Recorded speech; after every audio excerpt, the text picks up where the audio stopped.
Oh, hello everybody. So I'm here with Ivan, Ivan or Ivan, Ivan, Ivan. Okay, yeah. okay, okay. Who yeah has been following QRI for a little while and is very into perfumes, into consciousness, into biochemistry. Yeah, And yeah, we'll just have like a casual conversation. As I mentioned in the channel earlier, I'm gonna be like uploading more content like this, just kind of spontaneous conversations. This is not a planned interview. It's not nothing super high production value or anything. No special effects, but um, yeah, just kind of I like like documenting kind of the I think of it as kind of like lab notes or something like that. Like the process of ideation and you're getting to meet people. So yeah, why don't you like maybe introduce yourself a little bit and your interest in consciousness. yeah. So I'm Ivan, and I've been interested in consciousness my whole life. I'm 23 years old. I was first introduced to QRI through the blog, and I had read it I was introduced to it in high school, and at that point, I I had not much clue about what was going on, but I really liked the vibe of it. And through just chipping away at articles over the years, and then eventually reintroduced again in college, I revisited it with more concepts behind me. I was able to fully appreciate the QRI work and which blended very nicely with the biochemistry studies that I was doing at my university. Hmm. So uh, I definitely have an immense appreciation for chemistry. The perfume is one expression of it, uh, and uh, as well the neuroscience, the consciousness. So that's that's that. It actually was a couple years until I was already in university at the time when I even realized that you had a YouTube channel. Oh yeah, And I was like, oh, I finally put a face to the writing. yeah. So, and that's what prompted me to eventually reach out to you because I saw you were talking about perfumes and I had stumbled upon it completely independently. So, we reached out and that's, I guess, how we first started this thread. Yeah, Yeah, yeah. yeah. I mean, I remember your email was super interesting, like very detailed, and you were really trying to compel me to smell some experimental like microcyclic musks. Yeah, yeah. I mean, for any perfumers out there, you might already know this one, but it's called Aldamber. Uh, it's technically a macrocyclic musk, but I would say that the scent profile is definitely very strange. It gives a sense of like hot air is like in your nose as you're smelling it. People often describe it like the air emanating from a hair dryer or a radiator. Is like the first associations people come up with. So it's I would say it's more than just a smell. It's very strange, but it's one of the things Whoa. I mentioned in the email. Yeah, no, I mean that gels really well with yeah, the idea of scents as a Pokemons or kind of like special effects or like because you've only smelled like like mint and cinnamon, you would not expect that there's like actually a scent that feels like hot air, right? Like you can't Yeah. derive that from first principles. Oh yeah. Yeah, yeah. But yeah, I guess like for those who don't know, like microcyclic musks are essentially like the clean laundry scent, and something I find fascinating about them is that they sort of allow other facets of a composition to like blend together. Like the metaphor sometimes I use is like an orange creamsicle, right? Like Mhm. the like orange usually um, like it doesn't gel well with kind of like milky or lactonic things, but you add like quite a bit of like vanilla. Mhm. It actually kind of like blends it together, and rather than like the orange being kind of this like kind of like spiky citrusy kind of like, oh, it has like some like bells and whistles and high frequencies, it gets like softened out, right? And Mhm. it's like much more kind of just creamy, right? Like an actual unified percept. Among like some of the experiments that I was doing early on was like, for example, combining vanillin and pine or like pinene, Yes, and yes. and those. don't mix very well. So like when you smell it, you don't smell a vanilla pine mixture. You smell like vanilla, pine, vanilla, pine. In something that it feels like it's like a Poisson distribution of Yeah, it's a bit like flickery. yeah, very flickery. Yeah. But then if you add a little bit of musk, then it's like, oh, the vanilla pine wave. Yeah. They come together. It's very strange. Perfumers definitely have noticed this, you know, very early on, and so they're used to a great extent. Almost every perfume has small or large amounts of musks. One thing I uh, notice is that apparently they, even just in alcohol, they say that very small amounts will completely negate the uh, otherwise acrid smell of alcohol. Mm-hmm. So they definitely have ways to modulate and smooth out the field of smell, and that's obviously a very great tool. So it makes it very easy to mix things together. So they're really great. It's like resonance almost.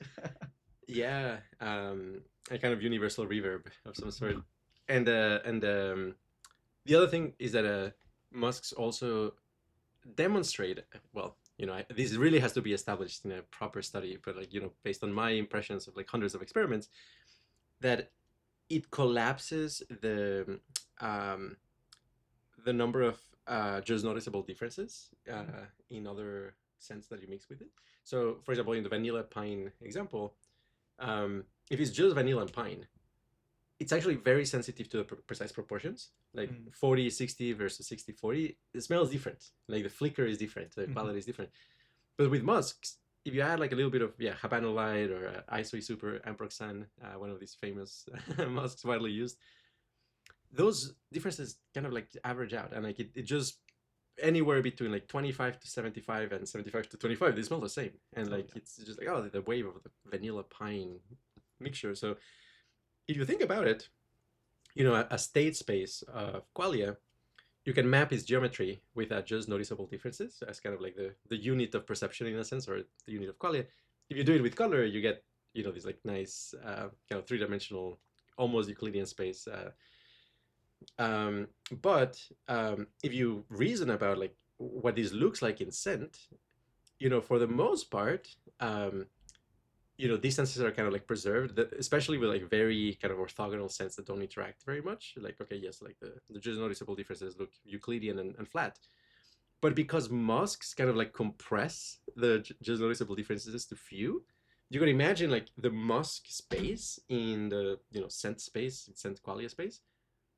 It's almost it has kind of curvature. It's kind of like a pseudosphere because it shrinks the distances between scents. And so like you can reason like, yeah, this is it, at least in some regions it has like hyperbolic curvature. It's a good way of describing it. And definitely, I mean, you can't just dump a bunch of musk into a blend. Otherwise, I think the other side of the coin is you risk flattening it a little bit. Yeah. But they are really useful for sure.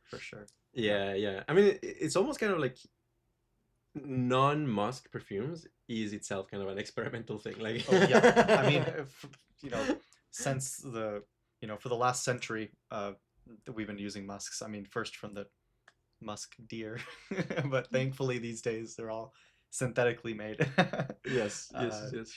And another one that you really love, I think we talked about, is like the Ionones. Ionones, yes. The Ionones are really great. They're found all over the natural world. Principally, they will give a floral, this orris type of scent, though, they're just very bright, very sweet, and depending on the modifications you make to the compound, you can get something that's maybe more powdery or more woody, sweeter, more floral, more abstract. But they're very useful. Again, orris is known for them, but they're also found in all sorts of things: rose, tobacco. Uh, I love to use high amounts of them because they're just I can't get enough of them. Oh, they're super lovely, and but they also like very much like a special effect. I mean, like you add a little bit and it smells kind of like sweeter, floral, a little bit fruity. But also it has kind of like a weird habituation curve. Like if you smell just a lot, like a lot of Ionone maybe mixed with alcohol, with ethanol, the first sniff is like boom, this explosion, and then you sniff it again, it's like, oh, it's so much more subdued. Oh yeah, yeah. That's the other interesting thing is that the different classes of molecules will, they have their own pharmacology. I mean, the the scent pharmacology is generally understudied, I would say. Uh, though we do know that they work on G protein coupled receptors, so it's the same protein architecture that's responsible for a lot of the ways that dopamine or serotonin receptors work. So Ionone's really cool in that the habituation curve is very noticeable, right? Because the time scales are much more compressed than, let's say, uh, you know, uh, drug habituation in the classical sense. So it's like you can notice your tolerance building up, and you also notice it coming back after you take a break from them.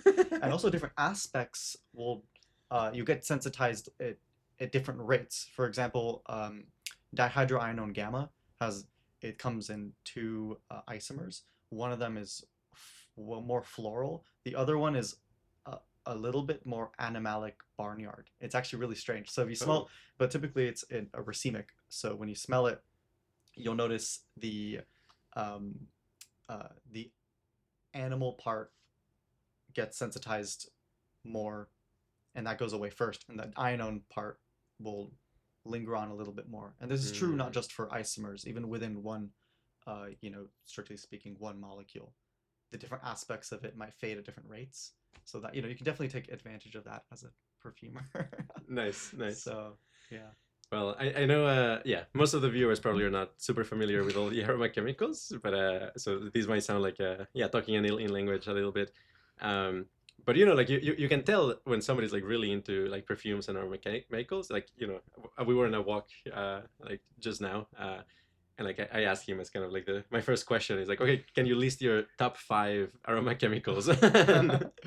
And he's Yeah. like, well, if somebody can answer that, he's like, okay, they probably get it. They probably have actually experimented with it. Oh yeah. Um, but yeah, no, something I wanted to get a little bit more insight on is you mentioned that, yeah, when you stumbled on Qualia Computing, at first it was kind of a different language. You didn't understand anything. Yeah, I mean, because it's true that a lot of the language that's used is there's a lot of words that you'd only find at like, college level or graduate level courses. You're introduced to these definitions at that point. So for me, especially early on, you know, uh, I was appreciating the vibe of it, the way you were connecting the dots, but I guess the granularity was lost on me.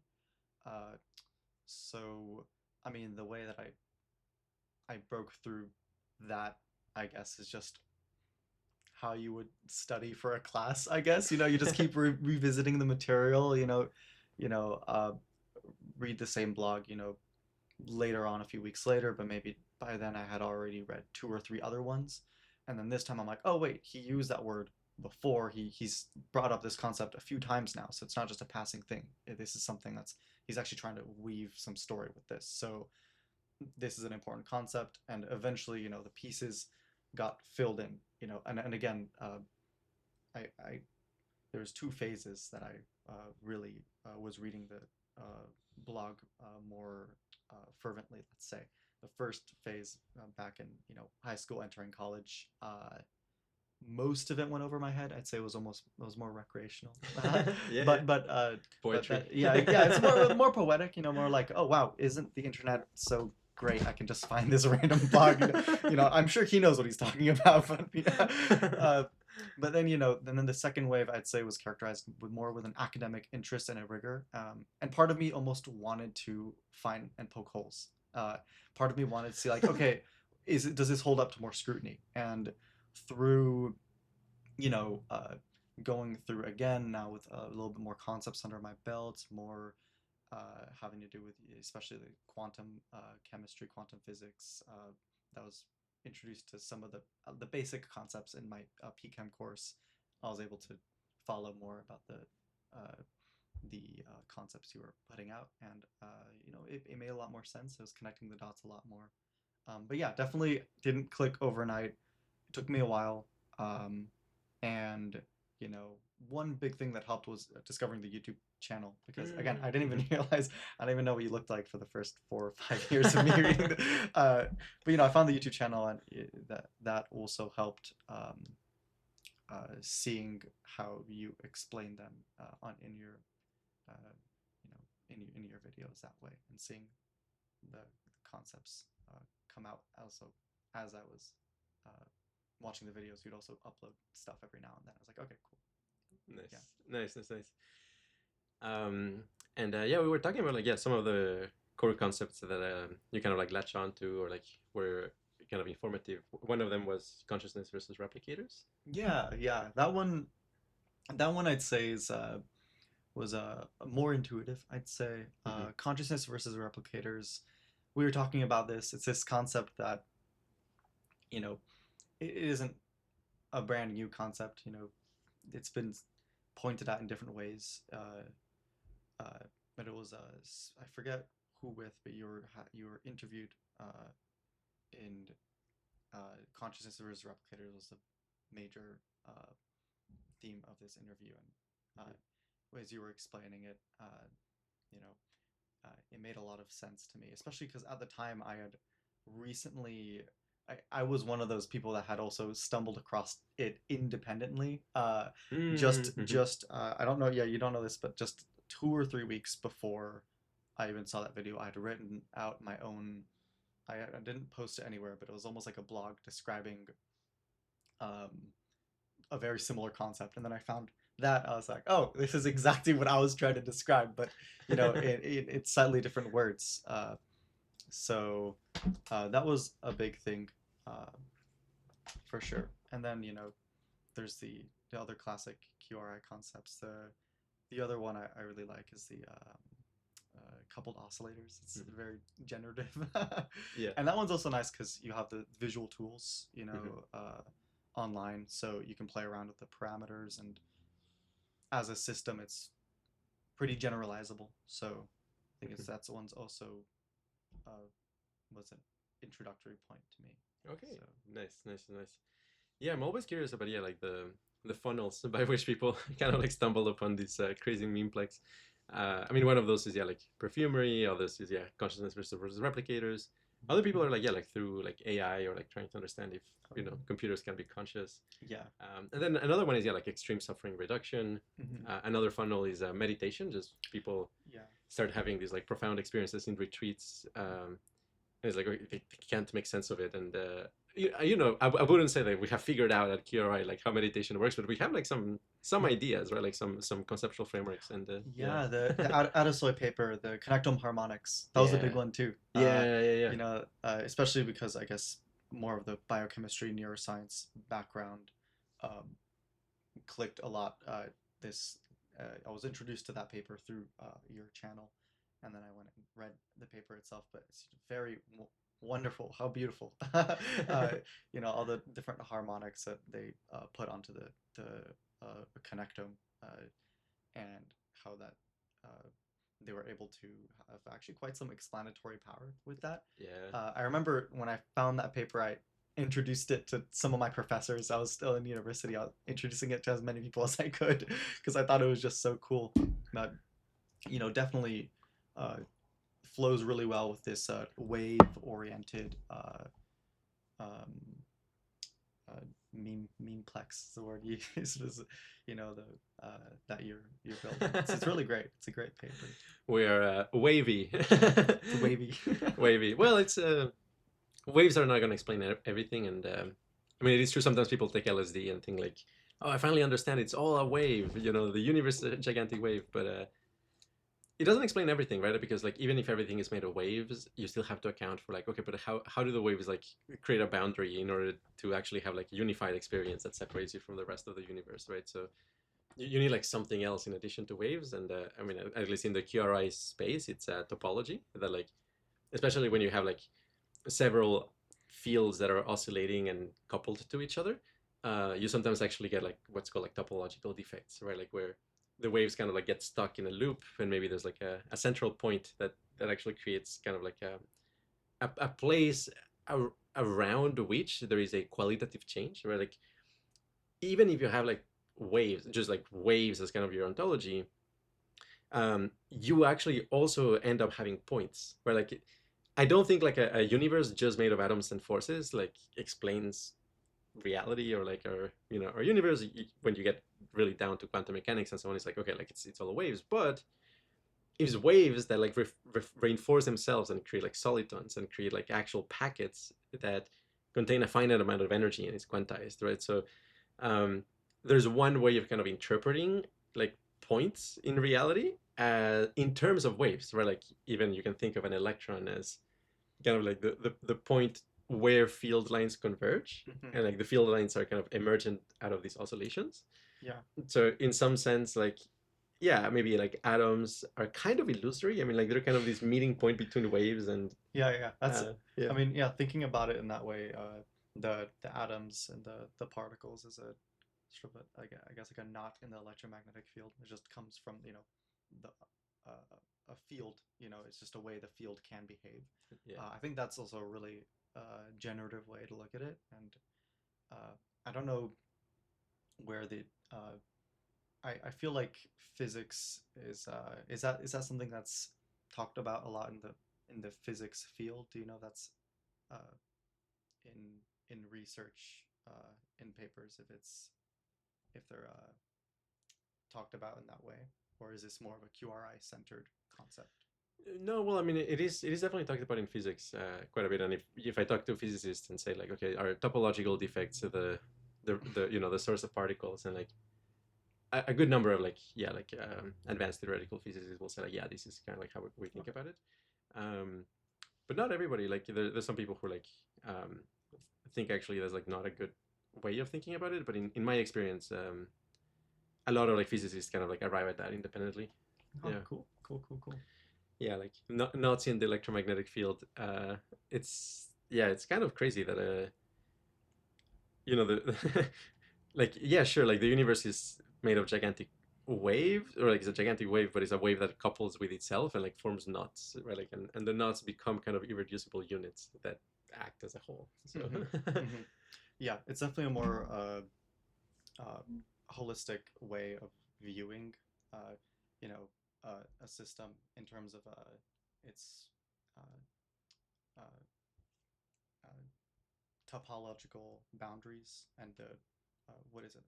I don't know the term, right? Resonant modes that come from that, right? Mhm. Like the shape of the object dictates the ways that it can behave and vibrate, so to speak.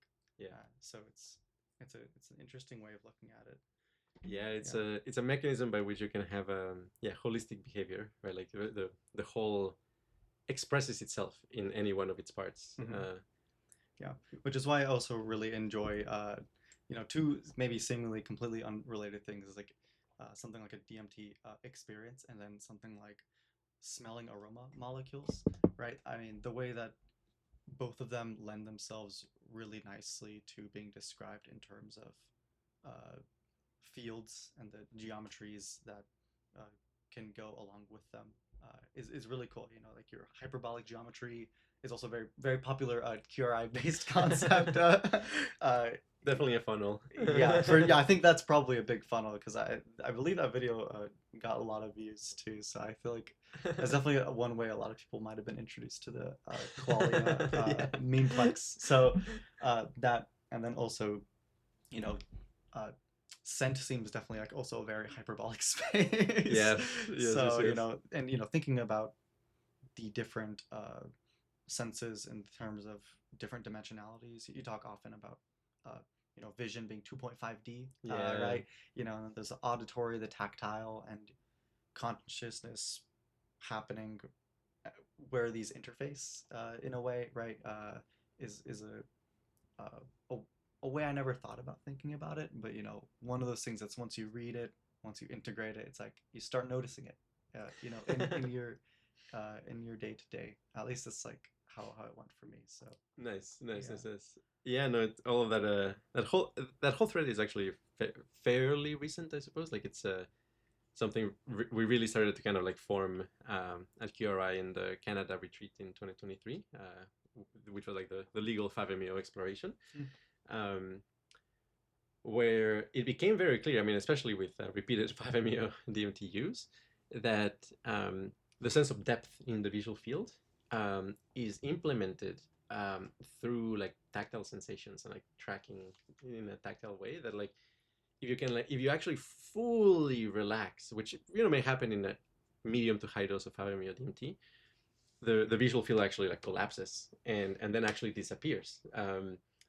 It's like this crazy phenomenon that like the content of your visual field like piggybacks on the tactile field, and if you don't have the tactile field to track the depth, like the visual field just collapses. Yeah, it's definitely very fascinating, and the interface of the visual and the tactile is I feel like one that's somewhat intuitive. You gave an example at one point where you're like holding like a pen up to the camera. It's like, yeah, it's like you can almost like you can very vividly imagine like, feel, the brain anticipating how it might feel is, you can totally see how it makes sense that the two senses are go hand in hand. Uh, so, and not to even bring up like synesthetic states, of course, can be viewed in this lens too. So Yeah. yeah, I mean, in the Leharian language, that part of our world simulation contains kind of like force field, which is like it's like a tactile experience, but is such that like the objects of perception, um, they can be like neutral. They can be just kind of like there, but they can also be like attractive or repulsive, or sometimes like attractive and repulsive at the same time in different ways. Um, but it is crazy, right? Like if you have like let's say severe addiction to chocolates or something like that, and you enter a room and there's like a bunch of chocolates in the table, it's almost like the tactile field around the table is such that like when you approach, the movements that move towards the chocolate are like favored, they're and really they're like easy. Yeah, they're yeah, easier, whereas exactly. like going away from it is like there's a force field against. Yeah, yeah, and then that connects. It's that connects somewhat to the the valence, symmetry theory of valence, and in general, Yeah. the way that y'all focus on valence. So it's like Pierce, David Pierce talks a lot about high valence experiences, and engineering utopias and stuff like that. So Yeah, I mean, it also explains kind of like craving to some extent, because if you meditate on, I mean, one of the hindrances, okay, like craving sensory pleasures and things like that, um, you notice that like craving is always implemented with kind of like curvature in the tactile field. And so like, yeah, if you're addicted to chocolates, like, and there's like chocolates in front of you that you're not reaching for, it's actually kind of unpleasant, because the whole field has kind of like curved around it. And so there's kind of this like, yeah, hyperbolic pseudosphere type of configuration. And that's like an asymmetry in your field, that like it's causing like the waves to like bounce off in like unpleasant wave, discordant waves. And the way to relieve that sense is like, you actually eat the chocolate, you satisfy that craving, and then you it stops being kind of this like black hole, right? Like, and I could imagine, I've never tried like crack cocaine or like something severely addictive like that. Despite how many things I have tried, there's there's some limits for me. Um, but yeah, no, I mean, essentially, I think if you're like severely addicted to like a strong dopaminergic like crack cocaine, essentially, like if you're like really craving it and you're in withdrawal, and like you see like a rock of crack cocaine, it is kind of like a black hole. I mean, it is kind of like, oh, all yeah, of your attention, no matter what you try to do, like always converges. Yeah. And it's like, you can't think of anything else. It's like, oh, Yeah. the crack cocaine rock, the crack Yeah. cocaine. there's definitely a gravity to attention, Yeah. and at the end of the day, a lot of it just boils down to attention and how the the brain engineers what you pay attention to, you know. So it's very fascinating stuff. Yeah. And then yeah, I mean, if you smooth out that feel, I mean, like getting rid of cravings and like the deep Feder models of like, okay, like actually getting rid of like sensory pleasure craving, it is paradoxically a high valence configuration, right? Because you're preventing the formation of this like curvature or black holes, and therefore you have like this like very smooth and Euclidean essentially like field. And it turns out that actually that feels amazing. That like in some sense, like the craving is illusory, because like, okay, you think you're gonna satisfy it by kind of like giving into it, but actually you're kind of like reinforcing the curvature. Yeah. And then you also have this concept about, you know, if symmetry is higher valence, then higher valence states can be, you know, the simpler you get in terms of the field, there's a correlation with the valence there. I mean, you mentioned this with the 5-MeO experiences. A fully symmetric field can be very high valence, but also right next door there's extremely low valence experiences because there might be a kink in the field, some sort of asymmetry, and it's a very interesting way of looking at it. You know, I've seen the vector fields that y'all have in some of your blogs where you overlay them onto like a figure to show how they might pinch at certain points of the body, and that can be where the uh, negative valence is coming from. And resolving that pinch is conducive to finally entering a high valence experience. So it's a neat way of looking at it for sure. Yeah.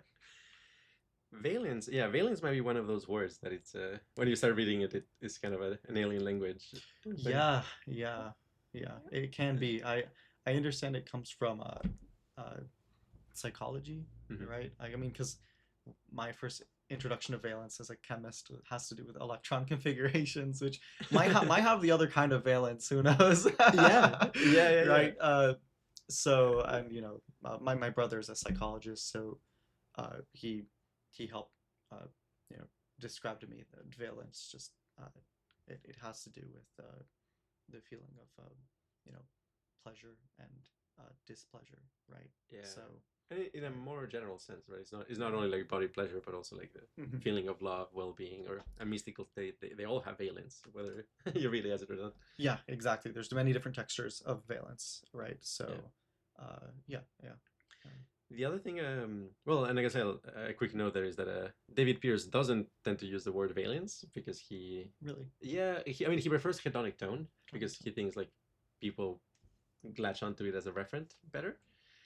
But hedonic tone, I mean, I like that term. The problem is like to me it evokes kind of like a narrow set of like positive experiences, especially kind of like I mean, if you talk like hedonic tone, it feels kind of like okay, like you're talking about like the sense of warmth in the body, and like that is a very big aspect of valence. Like going for a workout and doing yoga classes, and then like feeling kind of like really warm in a pleasant way in the body is like you can say like okay, that's like very positive hedonic tone. But then there's like states of like very high valence where like for example the body is like really quiet, right? Like, and you can't really say that hey, like the valence comes from like the sense of body warmth. It's just kind of like coming from a completely different direction, and that's why I like valence as kind of like a more general term, but in principle both could be used. Yeah. Go ahead. Yeah. Oh yeah, I agree. I think it's a very useful word. The other thing we were talking about in the walk, which I thought was like pretty awesome, is that you also seem to grok kind of like the whole idea of like the brain as a nonlinear optical computer and the various elements. Yeah, I mean, yeah, it's definitely a great concept with the beam splitters, a crystal, liquid crystal lattice are, I guess, a component of this, right? But if you have these theories that have to do with waves and hyper geometrical hypergeometries, one of the components, one of the ways that those could be inputted is with nonlinear optics, and of course, chaotic systems, video feedback, and those types of phenomena are also components of this. So, but yeah, I mean, the brain is a nonlinear optical computer, something I wish to delve deeper into, because I think it holds a lot of promise. It integrates all the QRI theories very well, I'd say. Nice. Yeah, just to put the concepts out there. You guys feel free to like Google it or find the video or the Qualia, the QRI or Qualia Computing post about this. But it's various key concepts is like a cell animation, like that like yeah, cell animation is like the, when how cartoons used to be made, which is like with a transparent overlay, and then you just put kind of like an image here, and that allows you to like not having to redraw the background. You just kind of like can add specific cell animations for elements for example, like the mouth, right? Like, so like in all 60s cheap cartoons, everything is completely still except maybe the mouth of the character is like moving, right? And you can kind of like quantify how cheap an animation is in terms of like how many cell animation elements they're using. Yeah. And of course, well, cartoons now are made with computers, and okay, like that's not a constraint, but it used to be, like animation costs. You're actually paying people for drawing all of these. Um, but yeah, in as I understand it, I mean, based on a lot of experiences and reasoning and experiments, that I mean, effectively, there's kind of different brain modules that are like all of them are looking at the same screen of consciousness. I mean, maybe the screen of consciousness is kind of like being, you know, copied a bunch of times with a beam splitter, in that paradigm. And then each of those modules maybe are looking for different things in the visual Yeah. tactile field. And Yeah. and one of the ways that I think makes this more intuitive is, I mean, you've brought up the idea of laser chess a few times, and that I think makes a lot of sense. The way that you can have an analog system it's made of pieces that all have their own uh, properties and the way they can bend or refract or reflect light, and then you have this wave-like light component that is introduced to the system. By the way the pieces are arranged, suddenly you can get uh, phenomena develop or disappear or duplicate or do all sorts of strange things that light tends to do.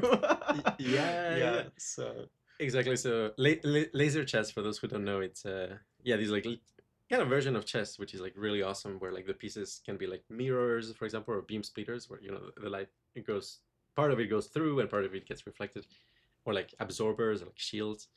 And then the turn is essentially you move one piece, and then you press the laser, and then like the laser will kind of bounce off the pieces in the chess, and then if it hits the other king, then you win, right? But this is very cool because the path of the laser is very sensitive to the configuration of the of the pieces, and so like just moving one piece can suddenly transform completely, kind of like what is the path that the laser goes through. um, and so you can kind of like segment this game into the, well, it's like a classical component where like the pieces are local and they're moving locally according to rules like a cellular automaton. But then there is kind of this like non-local holistic component too. When you shine the laser is expressing in a sense like the shape of the whole. Yes, and in we can imagine that in something like our world simulation, it might be something like this happening, but of course much more complex than a standard laser chess game. Yeah.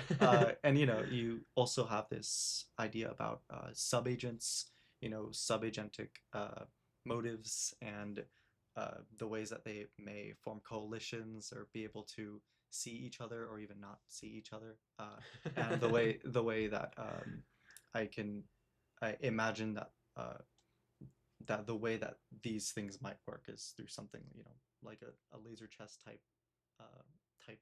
I don't want to say game, but rules maybe. Yeah, yeah, yeah. So And if you take DMT or one of these crazy compounds, like one lens by which you can kind of make sense of what's happening is that you're gaining new types of pieces where rather than, let's say, like just like mirrors, you also have something like diffracts or refracts or creates like interference patterns, or like polarized cell animations. So this is a bunch of like polarized um, sheets, and again, like it's kind of like very sensitive, right? Like just like precisely depending on where you play something, or like how it's twisted, like the whole pattern can totally change. And yeah, I mean, like these sort of experiences do reveal kind of this like holistic quality, because you can do a tiny adjustment in your attention or the objects of perception, and suddenly like the way the light is reflecting in the experience like changes dramatically. And some of the most extreme states, for example, in 5-MeO or like advanced meditation, there's like one state, you can call it like the clear white light or something like that, where like it feels like, oh, I'm meeting like God, or I'm meeting the ultimate. Which, you know, like Buddhists and advanced meditators will say like, yeah, no, that's not the ultimate. That's just kind of the maximally on state, right? Mm. But then it's like right neighbor to the completely off state, right? Like when you have aligned the pieces super well, sometimes you're like so sensitive that like you change one piece and it's kind of like you're blocking the laser completely. Mm-hmm. You change the piece and now the laser is completely uniformly distributed. And so like in very ordered states of consciousness, like you can make really dramatic changes in how like the light behaves, which is like tiny adjustments. Exactly. Uh, there's a right the uh, sort of seeing the 5-MAO experience as a just a big maybe one wave yes no. So Yeah. yeah. And enlightenment is found in the precise point in between, where it's neither on nor off, neither this nor that, neither you nor me. It's this, I don't know, the unconditioned, which the thing that hasn't yet been defined or characterized or diversified into like, even the concept of like existing, where like a lot of phenomenology, I guess, like if you start with like a standard human with we haven't accessed these extreme states, um, everything gets classified as kind of like either me or this is mine, right? Like, or this is yours, or this is like me, or this is not me, right? Like you put your hand next to a table, and the phenomenology is very clear. It's like, okay, that hand belongs to me, but like the table doesn't. Um, there's some stages in meditation where like you project that feeling on everything. It's like, oh, everything is me, and like you feel like one with everything. Mm-hmm. There's other states where like you feel like nothing is me, and like this like profound sense of like emptiness or dissociation from everything. But the actual kind of like more liberatory state is when you're not compulsively classifying things as either me or not me, or Mm-hmm. here or there, and you can like actually hang out in Yeah. the in between. Yeah. And then just to go back about Yeah. I guess like laser chess, the beam splitters, and you described DMT as almost like adding another piece. And it Mhm. reminded me a little bit of I don't know if you talked about this much, but the concept of like orchestrated objective reduction, Yeah. microtubules, Yes. right? So this is the theory that somehow the microtubules might have something to do with consciousness. This is a structure that is found in neurons, these very long tube-like structures, and uh, Like the rebar of cells. yeah. I mean, they've been seen for a long time, mostly like the skeletal parts of cells, like it's like part of the cytoskeleton. But you know, recent research is uh, now open to the idea that there might be more going on than just structural stuff. Uh, the last 10 years have seen a great increase in uh, this concept of quantum biology, Yeah. where things like proteins are starting now to be understood as interacting with quantum events in a very real, significant way. Yeah. Because I mean, this was proposed for the first time like maybe 100 years ago, but for a very long time it was written off as maybe like not too likely because it was thought biological systems would just uh, uh, override any quantum effects. Yeah. But you know, bird cryptochrome proteins have been proven to rely on the magnetic spin of the Earth to exert their function. It's like Yeah. they're saying that migratory birds, can see the magnetic field of the Earth based on the orientation the magnetic field is hitting these proteins. And there was a recent paper where they are proposing microtubules might have these. It just reminds me of your liquid crystal idea. I don't know if it connects completely, but they're saying that there's some ideas that microtubules might have these uh, nonlinear effects with how light passes through them. Mm. So it reminded me of the orchestrated objective reduction work, which I feel Yeah. like you're aware of. Yeah, and you know, I'm open to it. I mean, yeah, this is like the work of Stuart Hameroff and Roger Penrose, and I mean, conceptually, there's like things that I really like, and you know, one of the things they actually talk about is like topological shielding of quantum states inside microtubules. Hmm. They like the structure. essentially like allows the inside to become coherent, and not disturbed by like the environment. It's kind of like this like tiny kind of like pocket of, you know, pureness or clarity. And there's also some research that shows that like boosting glutamate concentrations in the neuron at biologically plausible amounts, um, crosses the barrier between like classical behavior and quantum behavior That's in interesting. microtubules. So Did you see the paper? I think it's called like ultraviolet superradiance in microtubules. oh no. They found that this quantum effect called superradiance happens with light passing through the microtubules right as because of the architecture of tryptophan residues stacking Oh, okay. on each other, and Yeah. the resonance from the rings has this weird effect with the light that I don't completely understand, but it's worth noting that a lot of the uh, psychedelics have a tryptophan based structure, so I don't know, maybe there's something there. Yeah, no, I mean, Uh, precisely like in the cell animation kind of and brain as a nonlinear optical computer paradigm, like we're open. I mean, this is not strictly necessary for the paradigm to work, but like it is very promising, the idea that like actually like the internal structure of cells, like, you know, the precise shape of the microtubule lattice, and yeah, maybe like stack of tryptophans and other things, um, is essentially kind of like a laser chess piece, where like that, like usually maybe they function as kind of like, okay, like it blocks the light completely, or like lets the light completely through, or like maybe there's like different shades or different interference patterns, but like yeah, maybe on DMT there, I mean, this is totally testable, and like I'm just waiting for Michael Levin to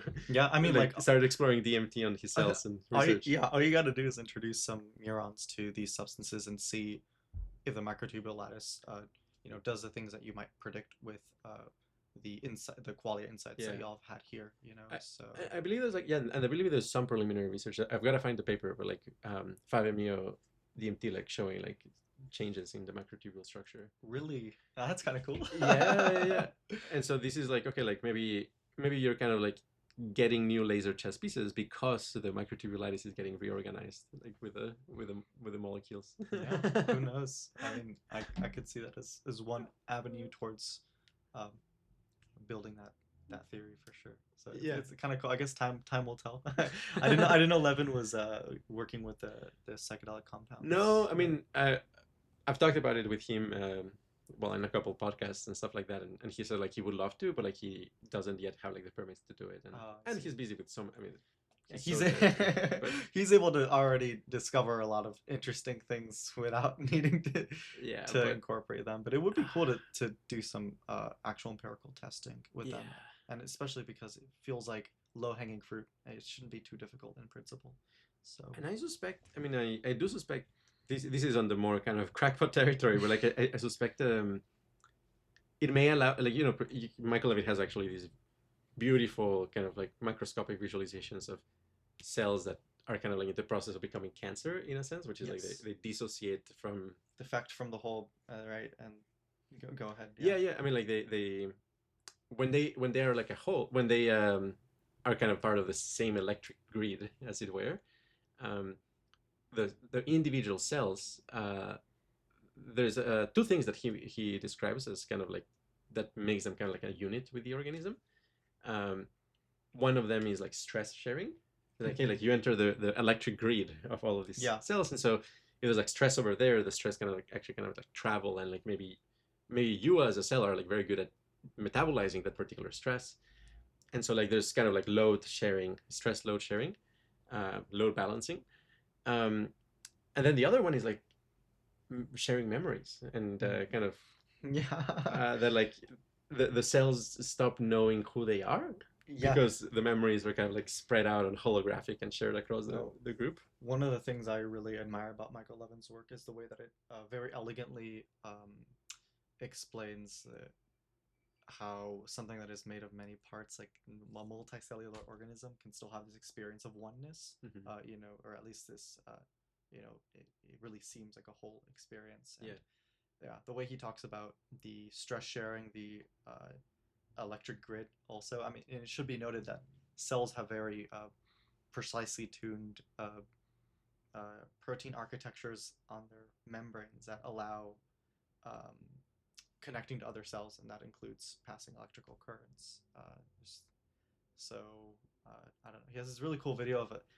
You can see the I think it's like the electrical activity in two cells, and they look very different. But then the moment they touch, they start becoming synchronous, and they become one entity now. And and then in the conversely, what he is saying something like a cancer might be is when there is a defect in this where a cell or a colony of cells get a topological boundary and electrically, right? And the electrical patterns start behaving with their own motives. Now, what was that one organism is now the cancer cell, and now outside is perceiving as the environment. No, this isn't me anymore. This is food, right? This is resources for me to eat up.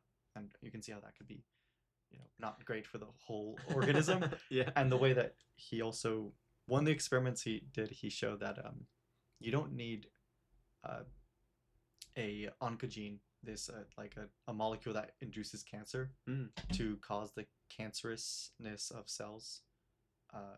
He gave these cells this molecule that will cause them to become cancerous, and then he was able to neutralize that with an electrical current.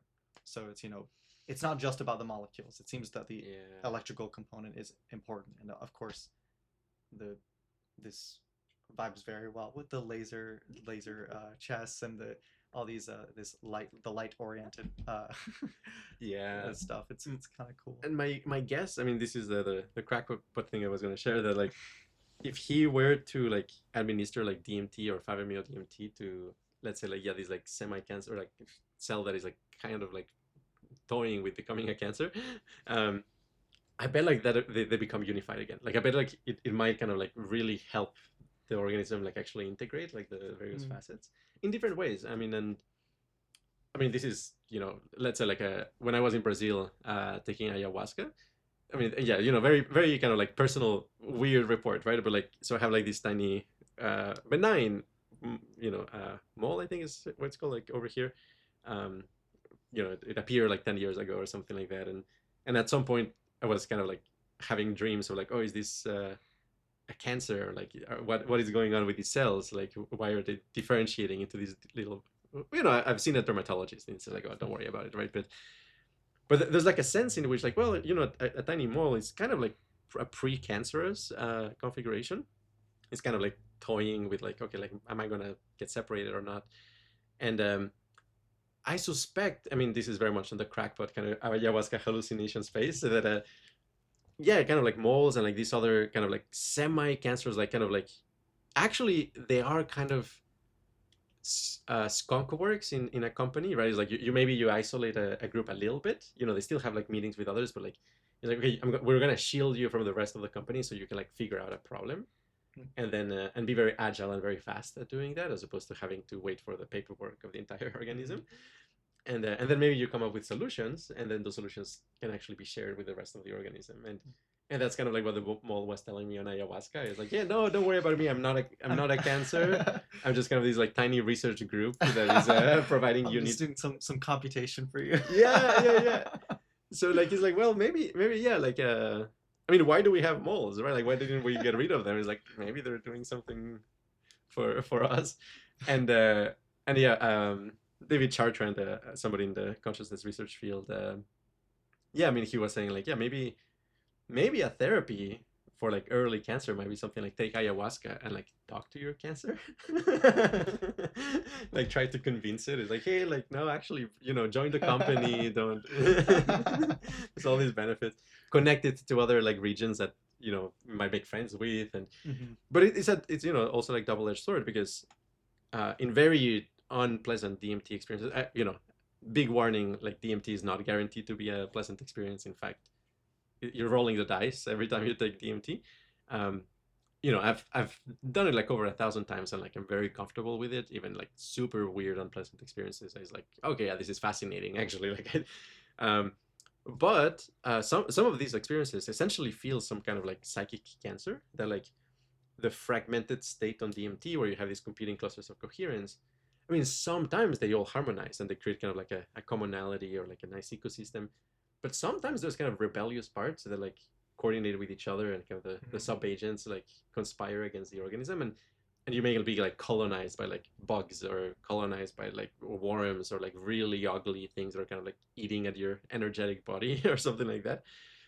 Now, the Buddhist prescription here, which I highly recommend, is like no matter how ugly, unpleasant, repulsive an entity that you hallucinate or experience or whatever that this is, like no matter how repulsive it is, always like send loving kindness to it. And like at first it seems like it doesn't do anything. Like if you meet one of these like very demonic, cancerous like vibes and entities, the first minute you send loving kindness to it, like it seems like it's not doing much, and you're kind of like, oh gosh, these demons are eating at me and I'm giving them love, but like nothing is happening. But like no, like keep doing it, and over the course of like 5-10 minutes, actually like it's healing for them and they appreciate it. And in some experiences that I've had, yeah, like a lot of loving kindness for these like demonic forces, as it were, eventually they actually turn into rainbow light and kind of this like Buddha field, and it's like very beautiful. And it feels like cathartic and regenerative, as opposed to like this like horrible nightmare bad trip. So at least in my experience, it's generally have like it has turned around. I have had like some experiences of like being colonized by like worms and like horrible things that like like it just felt like, okay, like I lost at this time, like there was just like nothing I could do about it. um yeah, I mean, I don't know, I don't worry about it because everything is impermanent and it's fascinating, but in general though, yeah, like sending loving kindness to these like parts and telling them like, hey, yeah, you're part of the whole appreciates you, the whole loves you, like it actually oftentimes like turns it around. You can't imagine that. You can't imagine that the world needs any less love and kindness. So Yeah. might as well. Can't hurt to try. Turn the dial all the way up. Turn it to 11. And then Yeah. also, not as large of a research field, but you also have talked about MDMA experiences, just on the topic of love and this kind of stuff. And I also thought that was really interesting, the way that I feel like it connects a little bit with the subagent parts, where you're talking about how it might the way that might work might be by you mentioned something about like vibrating the field in such a way where it's able to, sort of like an algorithm that's able to untie a knot by just attaching, doing the repulse. Each point is able to repulse itself, and the knot just spontaneously can unwind. Yeah. I thought it's a very beautiful way to look at it. So yeah, it's kind of cool. I mean, I wish MDMA didn't have all the side effects and like tolerance issues, but yeah, if you do it every once in a blue moon, or like once a year or less, it's actually what I would recommend. I don't agree with people who say like, oh, every 2 months is fine. It's like, no, I think that's too much. And also with other drugs like 4-MMC or like the other serotonin releasers, like you've got to be careful, because if you overdo them, you might feel quite depressed for a while, burnt out. But no, every once in a while with antioxidants and stuff like that is actually probably totally fine. Better than getting like drunk like one night. But yeah, like it instantiates this kind of algorithm that unties like energetic knots. And then also, yeah, like in terms of like subagents, I would say like it really quiets down two classes of subagents, which is anything related to fear and anything related to like reactance. So like reactance is the response, automatic response that we have when somebody is like restricting our freedom, or like we feel kind of caged, or we feel like kind of contained, and you want to backlight. It's kind of like, oh, you're not allowing me to eat ice cream. Well, I'm gonna eat like 5 ice creams, right? It's kind of this this compulsive kind of like opposition to your freedom being restricted. And it's just crazy that, yeah, like on MDMA you may realize like, oh my gosh, like 80% of my brain is like influenced by fear or reactance, and like in subtle ways. And then like when that's gone, it's like it's like, hey, actually you can just connect to your heart and see other people as, yeah, like fellow villagers of the globe. It's something like that, and yeah, forgiveness is incredibly easy, and yeah, no, we really have to figure out like an MDMA you could drink like coffee. Yeah, I mean, I'm waiting. I know there's a like Tactogen is a company that's doing Yeah. some stuff there, but like I don't know. I think as far as technologies that could appear in the semi, uh, you know, semi, near future, that something like that would have the most capacity to be just completely rewrite the rules of the game, so to speak. I mean, if Yeah. something like, uh, that fearless, infinite love and acceptance experience could be readily accessible, uh, that would, I mean, it would be a new era for sure. And we know it's possible. I mean, the bottleneck is just some pharmacological neurotoxicity, but I mean, even the fact that we know it's possible is already a huge incentive to just really chip away at it because, Yeah. I mean, just the whole human game would be changed. Oh, absolutely. We would see. It would be cool. It'd be cool. Just start up every week brewing a cup of serotonergic, loving kindness. So, but yeah, and then I guess I'm also reminded of the Janas as uh, maybe not the same thing as, but maybe possibly correlating with these connectome harmonic states, Yeah. right? So I think that's also a really interesting roadmap that you're you were looking at one point. So I think I've never experienced any genres or anything. So, but I hope to at some point. But I think that's just it seems like a very uh, attractive theory to me Hmm. about them being sort of neural attractors of sorts. So it's kind of cool. Yeah, yeah, yeah. Mhm. Yeah, electromagnetic, um, mechanical, and vascular vibrations entering like a very pleasant resonance that is like self-reinforcing. I mean, yeah, the jhanas. There's still a lot of the phenomenology of jhanas are still like very mysterious to me, but like there's a lot of it that yeah seems to be explained with kind of that paradigm and unifying your vascular system so that there's kind of when you're pumping blood, it kind of like spreads evenly as opposed to like I guess like what's typically happening, which is like because of attention, probably like blood is only being pumped to some regions of our body and some regions of our brain at a time, and plus the regions and the subregions that are kind of competing for that. It's kind of like oh like giving more oxygen, more energy, like more capacity to do things, but we kind of like only prioritize some of them. Also, the subagents kind of like conspire to give their friends and their pals kind of more oxygen.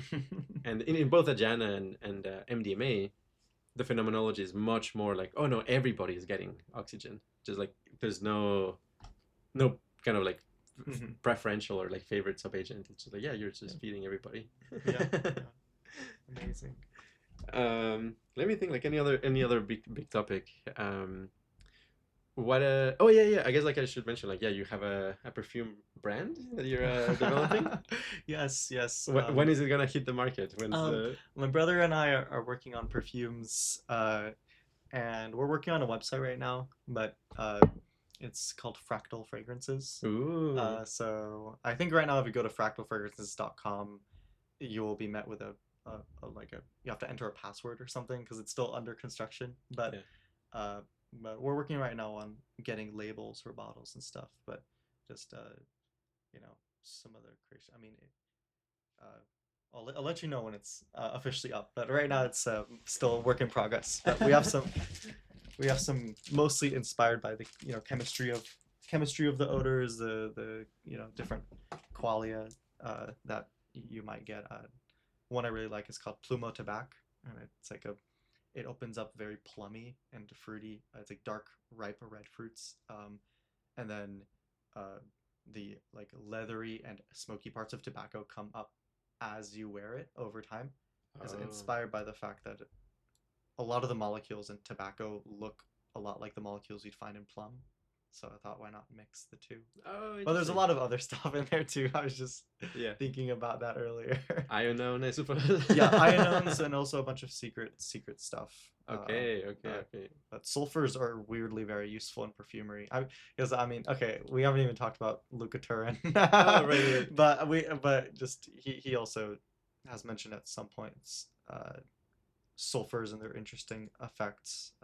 Yeah. You talked about this salt that had sulfur in it at some Yeah, point. yeah. It makes like Kala Namak.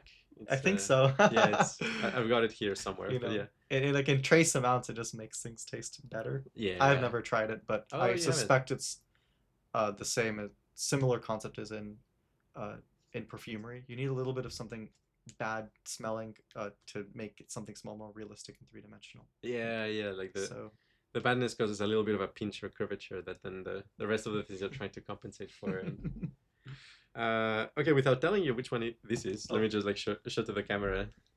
Uh, well, I don't know if you can recognize it. I don't know if you can, but I'll mention what it is in a second. But yeah, the Qualia of the day, if you're willing to try it. oh okay. Yeah. Whoa. Wow. It's very powdery. Mm-hmm. It's floral and it's very sparkly.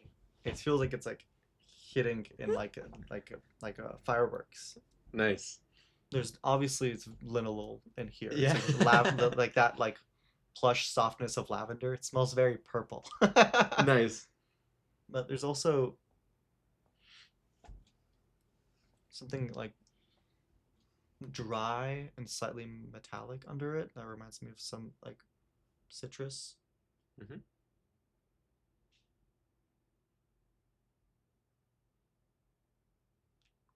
It's really nice. It's a very clean smell. It's very, but at the same time, there's like a mineral saltiness to it that I don't know how to place.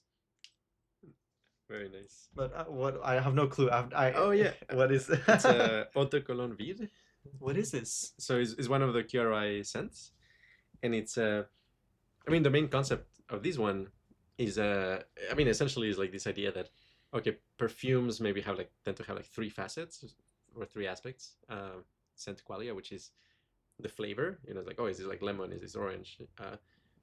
Then there is the um, tactile effects of scents, like, oh, these feel like cold, or like, oh, it feels like constrictive, or it feels warm, which are like actually literal kind of like tactile qualia that is comes together with a sentence, so it's hard to differentiate. Yeah, But it's the actually trip different. channel activators usually. It's like literally what like spicy stuff does in your mouth. It feels like heat. Exactly, yeah, it's confusing your system. And but then the third character is yeah, the third facet is character impact, which is more kind of yeah, like the reverb and the modifiers and the things that make it more voluptuous and expansive.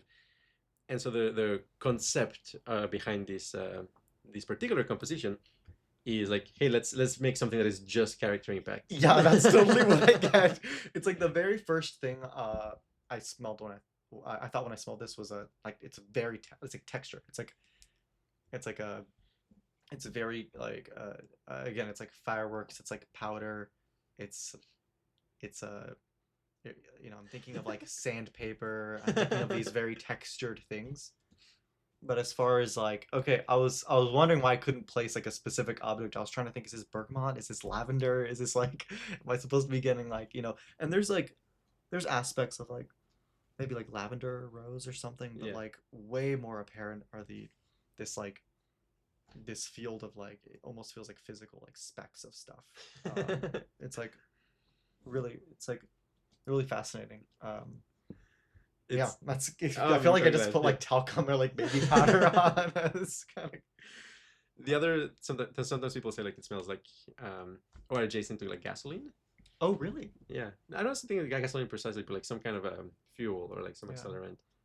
Usually, when I show someone a material and I don't give them a good grasp of what it's going to smell like, they'll gravitate towards like, oh, it's like a solvent type smell. Oh, okay, okay.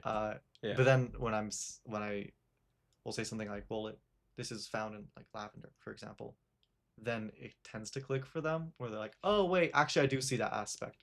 You know, they are able to like actually integrate that. but yeah, I don't know. I don't really.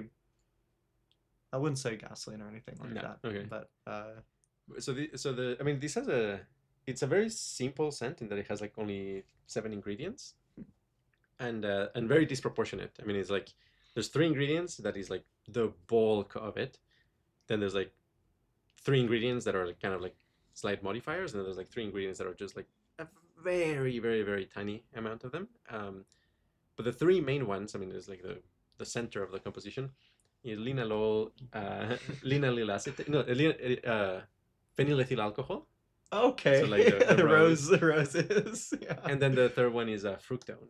Fructone. I actually don't. I don't own Fructone. Oh, okay. But but I but I wonder have if I can smelled find it it, but from yeah. Eliade. I believe maybe has brought it over at some point. I forget. But okay, is this what's giving it like the like almost like fruit candy, like almost like it reminds me of like fruit roll-ups almost. Like right under all that powder, Yeah, yeah, yeah. there's like a little bit of something that's like grapey or like appley almost. Yes. Is that fructone? Yeah, Oh, okay, that's kind of nice. yeah, yeah. I mean, it makes it actually, yeah, more kind of like edible or Yeah. pleasant. Like if it was just linalool and phenylethyl alcohol, it would be like not repulsive exactly, but it's just like very unedible. Just like Yeah, I'd imagine it probably would just smell like more soap, like more like a cleaning product. Yeah. Right. Yeah, So yeah. the fructone probably helps it be more like, okay, this isn't just like laundry soap. This is like actually something I would wear. Yeah. But no, that's actually really nice. So, what would you say? Are you able to tell me what's giving part of like that really powdery texture? Is I it think it's the phenylethyl alcohol. really Yeah, yeah. interesting? Interesting. Um, it has a few other things that are, yeah, more in the background and modifiers that actually I think like reduce the valence a little bit, but it's precisely the thing of like, well, you got a little bit of a distortion to make it interesting, Yeah. which are like the whole kind of like a cluster of like aromatic molecules, like picaymen.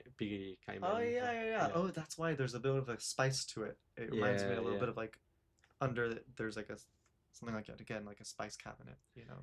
yeah, and alpha terpinine. Yeah. Okay. Yeah. Alpha terpenine is like very bright. Mhm.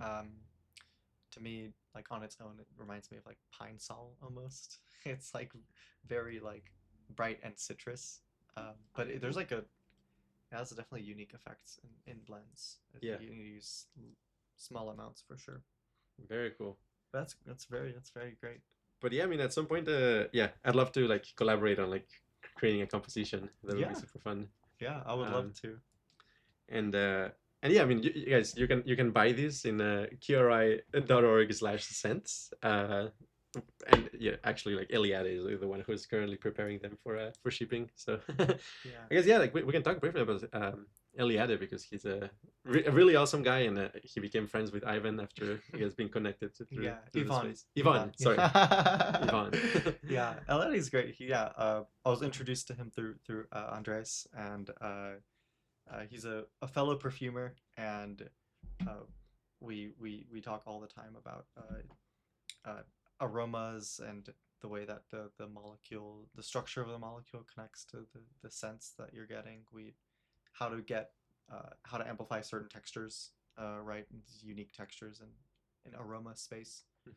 He's extremely talented. He's very, very talented.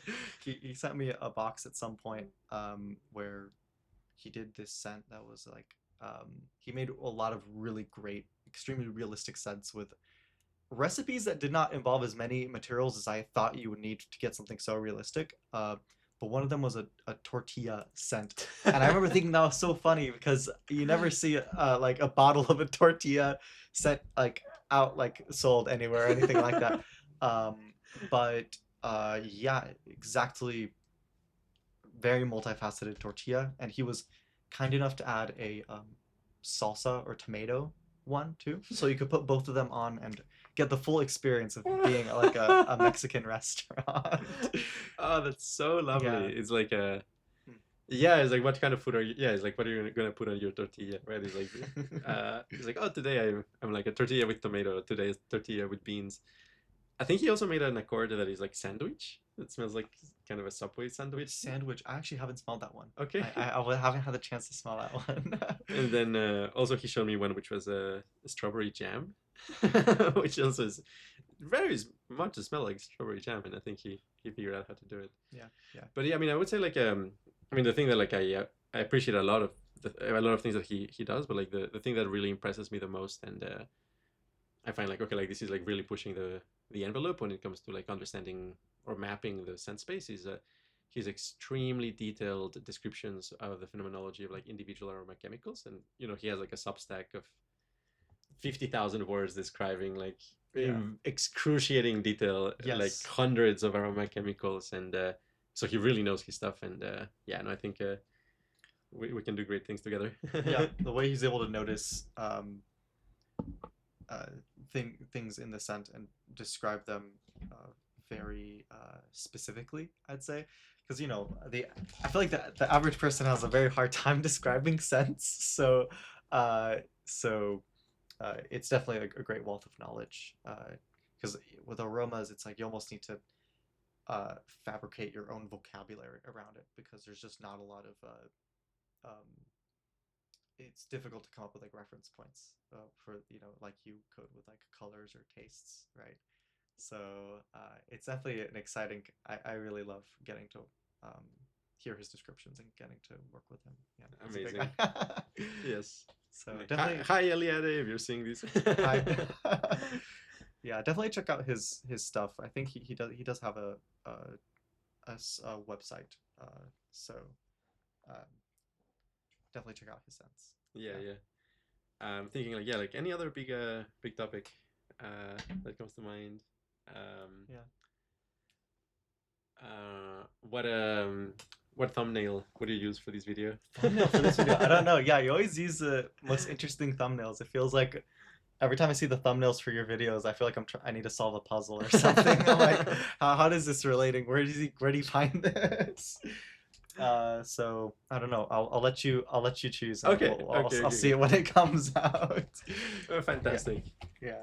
So. Oh yeah. I mean, maybe briefly. Yeah. Like my latest Substack, I guess, was about lifting. Right. Is like the idea that like you can sometimes like solve problems by taking the pieces of the puzzle and kind of projecting them to a higher dimension. And there's like many ways of doing that, right? If you think of like, okay, if this is like the shadow of a higher dimensional object, there's many objects that could create the same shadow.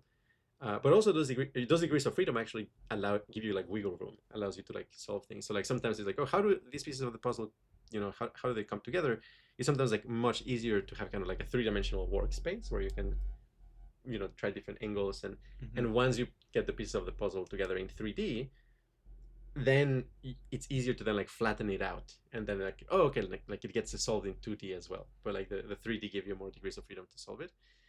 I really have like the very, very strong notion that some of our modules, essentially where the, you know, your experience gets kind of like copied to them, I really strongly suspect that they add extra dimensions so that they can work with the contents of experience in a very, very flexible way. Such as, well, if you see like the corners of a cube, it's almost kind of some modules are like lifting those corners or like those squares to a three-dimensional space and finding the ways in which they can actually like fit in 3D, and then they flatten it out and they push it back into the screen, but already as a three-dimensional object or a three-dimensional gestalt. And yeah, one of the many things that happens on DMT is that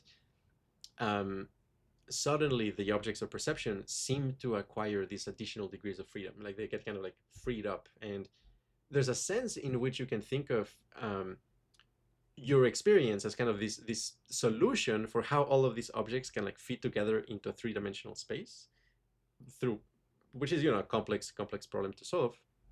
But on DMT is like they don't have to be in 3D. Like, you know, the cell animation that represents this like little tube may actually be like in 4D or 5D, and so it suddenly can like tilt in new ways that you didn't know was possible.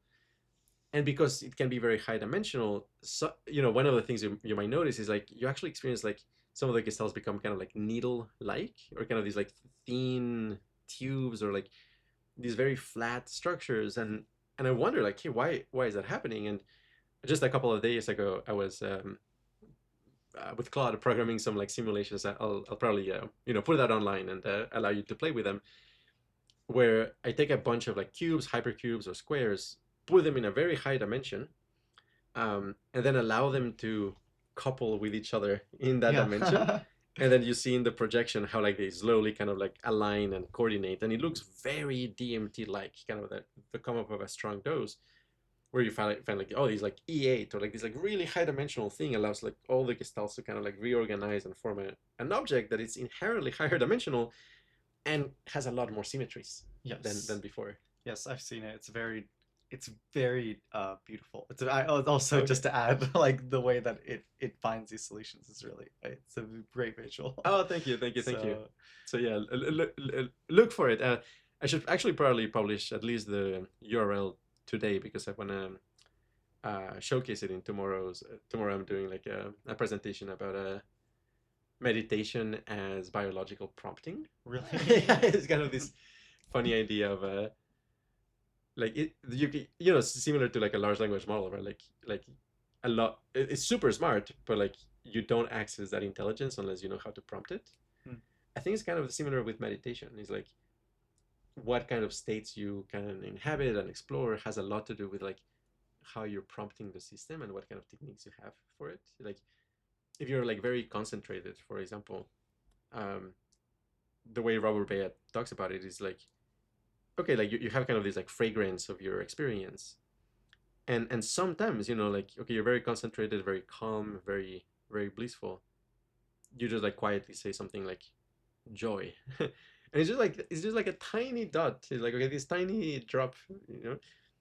And so because it's all concentrated and interconnected, then like the whole thing changes. And these very subtle nudges when you're like very concentrated can like do really amazing things.